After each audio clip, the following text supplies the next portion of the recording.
So, tomorrow I'm going to wake up early, I'm going to go to the gym, I've got 3 meetings at work, I've got to hand in the project, I've got to call the doctor to make an appointment, on my way back from work I have to go to the supermarket to get some food for dinner. And I must go to bed early tomorrow because I've got a really important presentation the next day. Who can identify with this typical to-do list? Who sometimes feels like their life is a constant to-do list? Who has experienced the bliss of stepping outside of that to-do list and just being for a while?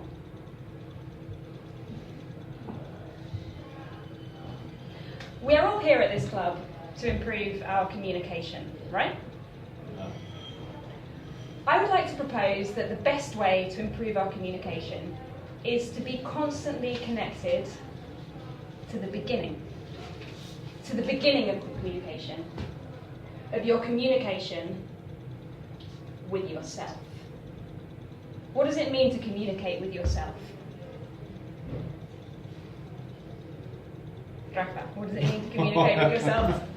I don't know. I suppose you are aware of with yourself about your mission, no?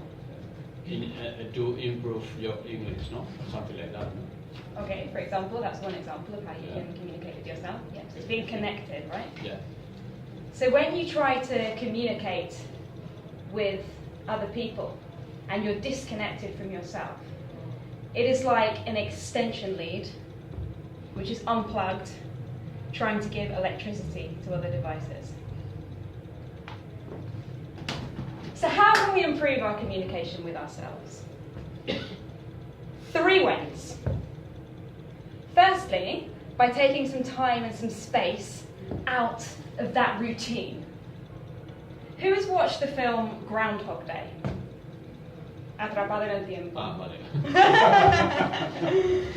That sensation of being trapped in time, like a hamster on a wheel, doesn't allow you to appreciate anything beyond the superficialities and the mechanisms of life. It's like being trapped over and over again in the same situation. It's like being underwater and keeping your head underwater when your oxygen tank is running out of oxygen, and you stop admiring all the fish and the colourful things and the coral reefs because you're just struggling to breathe. When you're struggling to breathe, that is what you communicate to other people. Just over a year ago, I broke up with my partner, who I'd been with for almost 10 years. And when that happened, I said, okay, I'm going to focus. I'm going to focus on something else. I'm going to create a goal, I'm going to create an objective, and I'm going to be really successful. And when I spoke to my friends, a while later, they said, actually, in that moment, I'd been in a really bad place. And I felt fine. But I was disconnected from myself, and that was what I transmitted to other people. This striving to be productive through hard work is a consequence of the Industrial Revolution. And it's not applicable anymore to this day and age. In fact, it never was a healthy nor an enriching way to live. That is why the European countries that work the shortest hours are actually the most productive. Socrates was supposed to have said that the unexamined life is not worth living. If you're trapped in a routine, you don't have any time to examine anything. So take yourself off to somewhere that inspires you. Who feels inspired in a park? Meh, meh. I feel relaxed. Yeah, okay, it's not quite the same, is it? But it's on the way to feeling inspired. Who feels inspired in the mountains? A little bit more. Who feels inspired by a lake, or by a river, or by the sea? By the beach. For the best beaches, Cali. Okay, so take yourself off to those places. Secondly, once you have found a place that inspires you, in true Socrates fashion, ask yourself some questions that you usually brush under the carpet. Who are you? What does it mean to be alive? How would you feel if this were the last year of your life? How would you feel? You may be able to control your day-to-day routine, but you cannot control when your life ends. Could be at any moment, right? So thinking about what you most value in an inspiring environment can connect you again to yourself and to your life, thus improving your communication with other people. The other week, I was in England, and I had breakfast with an old friend, and we got talking, and I said to him, "What does it mean to be alive?" And he looked at me and he said, "Emma, it's 8:30 in the morning, have some more coffee." Which leads me on to my third point. Let's close our eyes. Everyone close your eyes. I'm going to do an exercise now that an amazing coach did with me a couple of weeks ago. I want you to imagine, close your eyes, Carlos. I want you to imagine a blue pig. A blue pig with wings. A blue pig that's flying around. Now, keep your eyes closed, and I want you to imagine something you really, really, really want to achieve this year. An objective that you really want to achieve. Now open your eyes. What is the difference between those two images?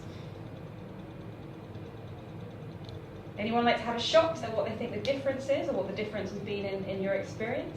Christina, Victor, Anna, Leah? The first one is easy. The first one's easy? Yes. Okay, yeah. The second one is not so easy.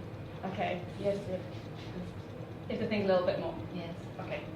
Actually, there's no difference between the two of them. Both of them exist in your imagination. Neither of them, in this moment, are real. So the third way to improve your communication with yourself is to stop taking your thoughts so seriously. To stop believing everything that you say to yourself. Only then can you truly appreciate the wonder that is being alive in this moment. And even if you only get that for just 1 second, it's just enough to fill up that oxygen pack again, so you can start admiring all the colours, all the creatures, all the beauty that's in the world.